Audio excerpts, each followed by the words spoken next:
ദേശീയപാത 66-ൽ Bermuda triangle എന്ന് വിശേഷിപ്പിക്കാൻ കഴിയുന്ന സ്ഥലമാണ് വളാഞ്ചേരി വട്ടപ്പാറ വളവ്.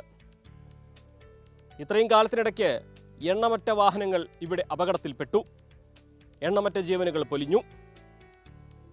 ശാശ്വത പരിഹാരം വട്ടപ്പാറ വളവ് ഒഴിവാക്കി മറ്റൊരു പാത നിർമ്മിക്കുകയായിരുന്നു.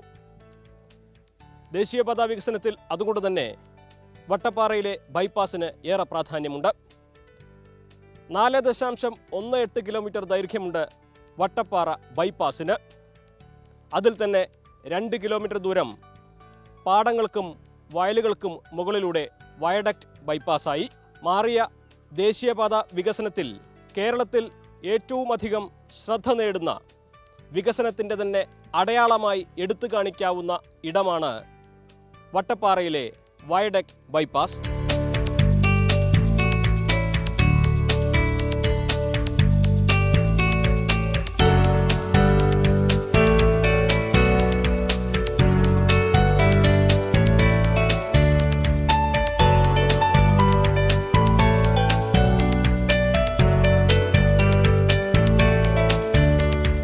യോടെ മാത്രമാണ് വട്ടപ്പാറയെക്കുറിച്ച് വിവരങ്ങൾ പങ്കുവെക്കാറുള്ളത്. ആദ്യമായിട്ടായിരിക്കും ഒരുപക്ഷെ അല്പം പ്രതീക്ഷയോടെയും ആശ്വാസത്തോടെയൊക്കെ സംസാരിക്കുന്നത് അല്ലേ ഈ ബൈപ്പാസിനെ പറ്റി? തീർച്ചയായിട്ടും ഈ പ്രദേശത്തെ ജനങ്ങൾ വളരെ ആവേശത്തോടും വളരെ പ്രതീക്ഷയോടും സന്തോഷത്തോടും കൂടി കാത്തിരിക്കുകയാണ് ഇതിൻ്റെ ഒരു ഉദ്ഘാടനത്തിന് വേണ്ടിയിട്ട്.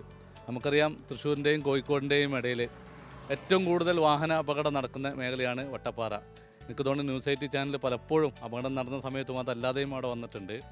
അതോടൊപ്പം തന്നെ ഏറ്റവും കൂടുതൽ തൃശ്ശൂരിൻ്റെയും കോഴിക്കോടിൻ്റെ ഇടയിൽ ഏറ്റവും അധികം ട്രാഫിക് ജാമുള്ള സ്ഥലമാണ് വളാഞ്ചേരി ടൗൺ.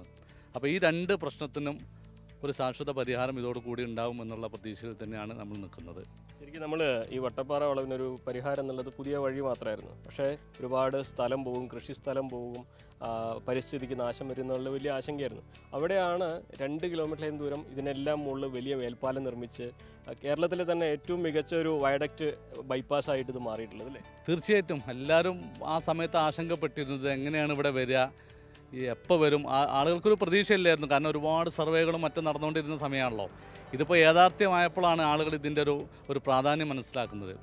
ചെറിയ രീതിയിലൊക്കെ സംഭവിച്ചിട്ടുണ്ടാവും എങ്കിലും KNRC പോലത്തെ കമ്പനി വളരെ നല്ല രീതിയിൽ തന്നെ ഒരു ദിവസം പോലും റോഡ് ബ്ലോക്ക് ചെയ്യാതെ വളരെ നല്ല രീതിയിൽ തന്നെ ഇതിൻ്റെ പ്രവർത്തനങ്ങൾ നടത്തിയിട്ടുണ്ട്.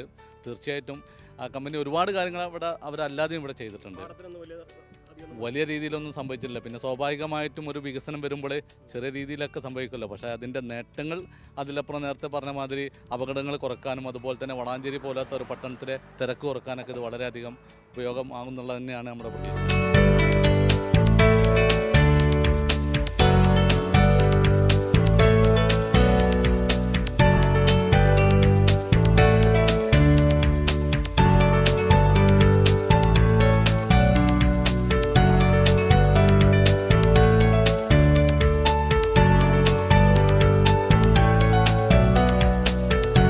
അത്ര വേഗത്തിൽ കാസർഗോഡ് നിന്ന് തിരുവനന്തപുരത്തേക്ക് ഒരു പക്ഷേ 6-7 മണിക്കൂർ കൊണ്ട് എത്താവുന്ന വിധത്തിലുള്ള സംവിധാനങ്ങളാണ്. ഏറ്റവും ആധുനികമായ ദേശീയപാത 6 വരി എന്ന് പറയുന്നത് എല്ലാ സംവിധാനങ്ങളോട് കൂടിയാണ്. വട്ടപ്പാറ എത്രയോ ജീവനെടുത്ത സ്ഥലമാണ്. ആ പാറയുടെ പേരിലാണ് ആ സ്ഥലം അറിയപ്പെട്ടതെങ്കിലും എത്രയോ ജീവൻ ബലിയർപ്പിക്കപ്പെട്ടു. അതില്ലാതാക്കുന്ന ഒരു വലിയ പാലം ആണ് വരുന്നത്. അത് വളാഞ്ചേരിക്കപ്പുറത്തുനിന്ന് ഇറങ്ങി ആ പാടം ക്രോസ് ചെയ്ത് കേരളത്തിലെ തന്നെ അല്ല ലോകത്തിലെ തന്നെ ഒരു പ്രധാനപ്പെട്ട മേൽമാർഗമായിട്ട് വരികയാണ്. ഞാനതിലൂടെ കണ്ണൂർ വരെയൊക്കെ സഞ്ചരിക്കുന്നുണ്ട്. ഇപ്പോൾ വലിയ മാറ്റമാണ് ഉണ്ടായിരിക്കുന്നത്.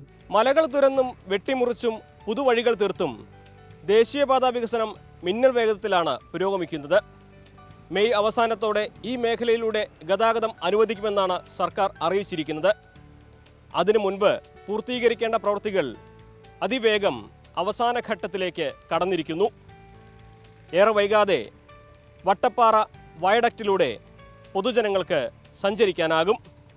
ദേശീയപാത 66-ലെ അപകടക്കെണിയായിരുന്ന വട്ടപ്പാറ വളവ് ഇനി മുതൽ സഞ്ചാരികൾക്ക് പ്രിയപ്പെട്ട ഇടമായി മാറും. ഒപ്പം വികസനത്തിൻ്റെ സാങ്കേതികവിദ്യയുടെ അടയാളപ്പെടുത്തലിൻ്റെ കേന്ദ്രം കൂടിയായി ഈ മേഖല മാറും. ജിഷാദ് വളാഞ്ചേരിക്കൊപ്പം CV അനുമോദ്, ന്യൂസ് 18.